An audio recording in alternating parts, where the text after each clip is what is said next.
Tilapia মাছ রান্না করব। দেখো একদম জ্যান্ত তেলাপিয়া মাছ। আজকে তেলাপিয়া মাছটা রান্না করব কড়াইশুঁটি বেটে। কড়াইশুঁটিটা আমি একটু হালকা করে সিদ্ধ করে নিয়েছি। কড়াইশুঁটিটা মিক্সির জারে ভালো করে আমি বেটে নেব। আমি কিন্তু শিলপাটায় বাটছি না, মিক্সার জারেতে পেস্ট করে নিচ্ছি। আর এই যে মাছগুলোকে ভালো করে ধুয়ে এই যে নুন হলুদ মাখিয়ে রেখে দিচ্ছি। এবার তেল দিয়ে দিয়েছি কড়াইয়ে, আর একটা মশলা করছি। মশলাটার মধ্যে নিয়ে নিয়েছি জিরে, গোটা জিরে, আর ওই সিদ্ধ করা কড়াইশুঁটি, আর একটু আদা, আর 3-4টে কাঁচা লঙ্কা, এই আর 2টো টমেটো দিয়েছি। একসাথে ভালো করে পেস্ট করে নিচ্ছি।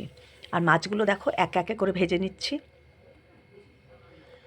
এই যে আমি কড়াইশুঁটি টমেটো সব একসাথে পেস্ট করে নিচ্ছি। এর মধ্যে জিরে, আদা, কাঁচা লঙ্কা দিয়ে দিয়েছি।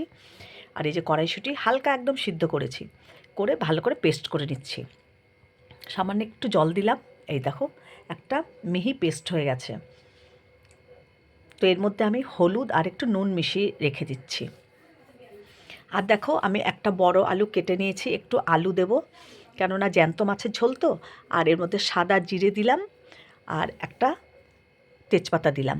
ভালো করে ফোড়নটা একটু হালকা ভাজা হলে এর মধ্যে আমি যে পেস্ট করে রেখেছি কড়াইশুঁটি, টমেটো, আদা, জিরে, সেই পেস্টটা দিয়ে দেবো।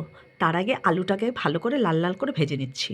ফোড়ন দেওয়ার পরে আলুটা দিয়ে আলুটা একটু লাল লাল করে ভেজে নিচ্ছি। আলুটা ভাজার সময় একটু নুন আর হলুদ দিয়ে দেবো। একটু নুন দিয়ে দিলাম। এবার ভালো করে লাল লাল করে ভেজে নিচ্ছি। আলুটা কিন্তু খুব সুন্দর করে আগে ভেজে নেব। আলুটা ভালো ভাজা হলে খেতেও কিন্তু খুব ভালো লাগবে। তো আর একটু তেল দিয়ে দিলাম, তেলটা একটু কম হয়েছিল, খুব বেশি তেল দেইনি। ভালো করে আলুটা ভেজে নিয়েছি। এবার সেই বেটে রাখা মশলাটা দিয়ে দিলাম, এর মধ্যে কড়াইশুঁটি বাটাটা দিয়ে দিলাম। এবার খুব ভালো করে মশলাটা কষিয়ে নেব যতক্ষণ না মশলার গা থেকে তেল ছেড়ে আসছে। আর আমি কিন্তু একটু ঝোলঝোল করব। তো যাই হোক, মশলাটা খুব ভালো করে কষিয়ে নিচ্ছি।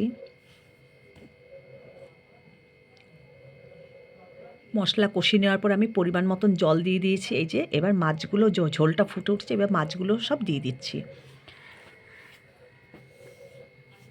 মাছগুলোও ভালো করে আমি ভেজে নিয়েছি।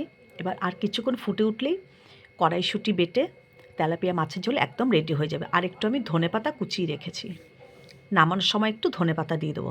দারুণ লাগে খেতে, এইভাবে খেয়ে দেখবে। এই দেখো এখন আমি এর মধ্যে ধনেপাতা কুচি দিয়ে দেবো। মাছের ঝোলটা কিন্তু একদম রেডি হয়ে গেছে। ধনেপাতাটা দিয়ে গ্যাসটাকে অফ করে নামিয়ে নেব। এই যে ধনেপাতা দিয়ে দিলাম। এই যে দেখো খুব বেশি কিন্তু ট্যালট্যালে ঝোল নেই, একদম অল্পই আছে। এবার আমি এটা নামিয়ে নেব। কারা কারা খেতে এইভাবে ভালোবাসো অবশ্যই জানাবে। এই যে মাছের ঝোল একদম রেডি, নামিয়ে নিলাম তেলাপিয়া মাছের ঝোল।